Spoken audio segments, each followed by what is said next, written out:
The Israel-Gaza conflict rages on. My colleague Rakesh is joined by Kobbi Shoshani, the Consul General of Israel. Let's listen in to him. We have controlled the south part of Israel completely. Of course, it's going to be this way or another some incidents, but I can say in almost a definite decision that we are controlled completely the southern part of Israel. In between, airstrike in Gaza Strip continue to work. Our Air Force work in a very hard way. But at the same time, we also learning that the violence continues as the fresh attack conducted by the Hamas. Still, it's a very sporadic incidents. Some of them are hiding behind the bushes. It's not easy to find out and to clear all the area but I can assure to you they are not going to get out of these bushes alive or dead. Never will not leave them to live. They will pay the price for what they did, but this is a very sporadic incident. In between, we have some rockets coming up from Gaza to our civilians villages and cities. It's a challenge, but we have a facility to intercept these missiles.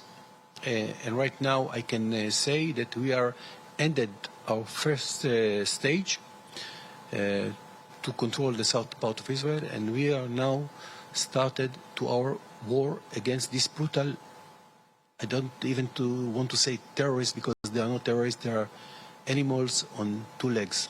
Yes, because exactly my next question was about the same, as that the horror stories continue to emerge on social media with various terrible videos that one cannot even afford to watch them.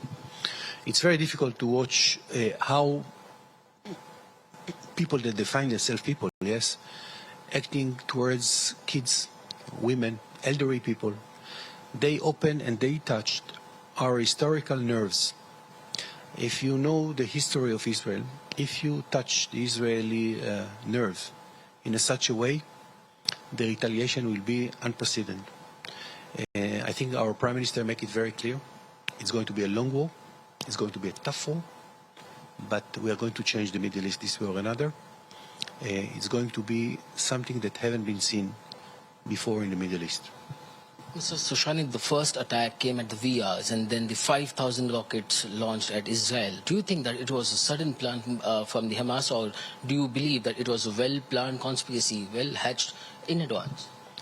First of all, I have to admit it was quite a surprise for us. It was the last day of our Jewish holiday.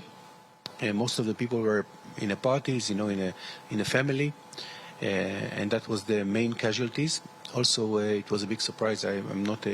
But right now, our aim is first of all to clear and to teach a lesson to all these criminals. And the answer is Hamas did it. He is responsible he's the authority in Gaza Strip, and he will pay the price for it. And I'm sure that it was international involvement, especially from our enemies around the world. I can mention the connections between these terrorists. Brutal terrorist with Hezbollah in Lebanon and with the Iranians. Money comes from various sources around the Middle East. But believe me or not, we know how to find out them, and they will pay the price. Exactly, I wanted to ask you the same, that could Hamas dare to attack a country like Israel without such backup from the other foreign countries? It's a big question. It's a hard question. I don't know how to answer. Definitely, there is an international involvement and money.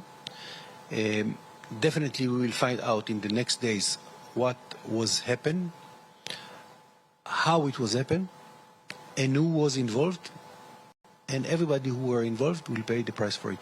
But what do you think? Where did Mossad go wrong as far as the intelligence gathering is concerned?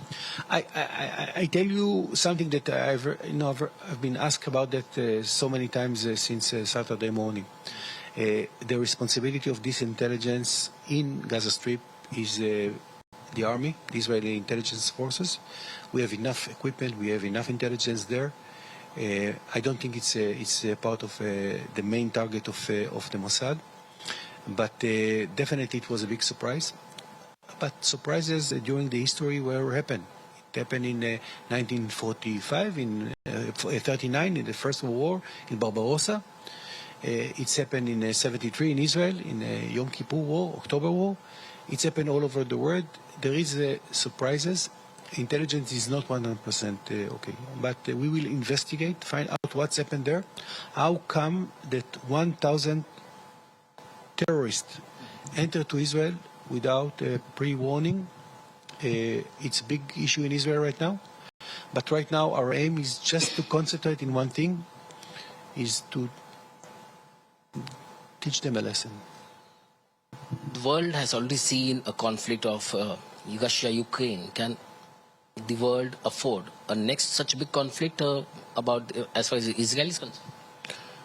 As I mentioned before, Israel at war. I don't know how long it's going to take. Our Prime Minister made it very clear that it's going to be a long war with the casualties, with price.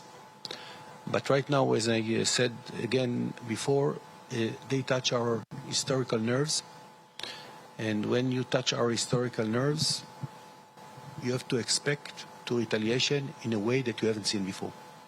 And as far as the Indians concerned, what are the fresh advisories for the foreign nationals, including Indians stranded in Israel, because some of them are reporting about running out of supplies. So what are the efforts being taken on the government-to-government level as far as their rescue, their passage is concerned?